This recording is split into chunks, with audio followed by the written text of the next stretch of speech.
இரண்டாவது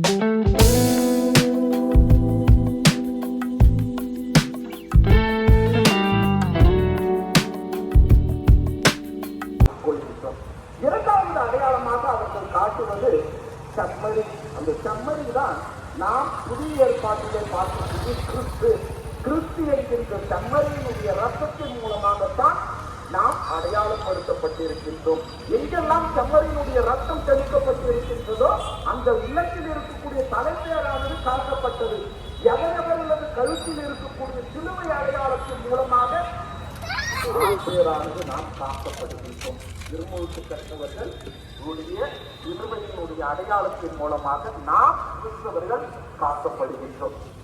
அந்த ஒரு செம்மறியினுடைய ரத்தம் அவ்வளவு விலை பெயர்பெற்ற ஒரு ரத்தமாக இருந்தது. பிரியமானவர்களே, இந்த ரத்தத்தை பற்றி நாம் தியானிக்கும் பொழுது யூத மதத்திலே அவர்கள் கொண்டிருந்த ஒரு புரிதல் என்னவாக இருந்தது என்றால், ரத்தத்திற்கு உயிர் உழிப்பு, கட்டளை அன்பு கட்டளையில் ஏறுகிறது என 4 பண்புகளை கொண்ட ஒரு நாடாக இந்த நாள் அமைந்திருப்பதை நாம் பார்க்கின்றோம். பிரியமானவர்களே, எனவே தான் முதல் வாசகத்துல நம்ம வாசித்து கேட்கின்றோம், பாஸ்கா என்கின்ற கலத்தல். அது என்ன? அது கலத்தல். எதற்கு இந்த ஒரு வாசகமாக இன்று நமக்கு கொடுக்கப்பட்டு இருக்கிறது என்று பார்த்தோமேயானால், நீசான் மாதத்தினுடைய முதல் நாளிலே இந்த ஒரு கடத்தலானது நிகழ்கின்றது. பாஸ்கா நிகழ்வானது நிகழ்கின்றது.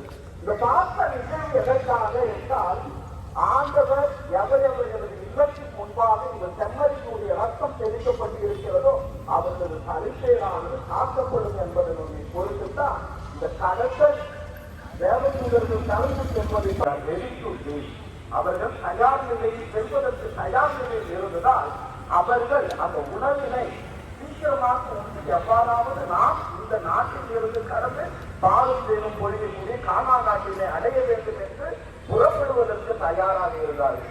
ஆளும் அவர்கள் சென்று சேர்வதற்கு 40 ஆண்டுகள் தேவைப்பட்டது. இவ்வளவு ஒரு பாஸ்கா தொடங்கின இந்த ஒரு பயணம் 40 ஆண்டுகளுக்கு பிறகுதான் அவர்கள் கானா தேசத்தை அடைவதற்கு அவர்களால் உட்பட்டது.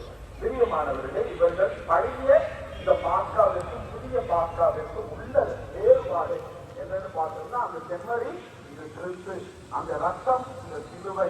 இங்கு நாம் பார்க்கின்றோம், இதுவே குறிப்பிட்ட யூத சமுதாயத்தை சார்ந்தவர்கள் மட்டுமே இதில் பங்கு கொண்டார்கள். இந்த புதிய பாஸ்காவிலே கிறிஸ்துவினால் திருமுழுக்கு செய்யப்பட்ட எக்குலத்தவராகிலும் அவர்கள் இந்த ஒரு புதிய பாஸ்காவிலே பங்கு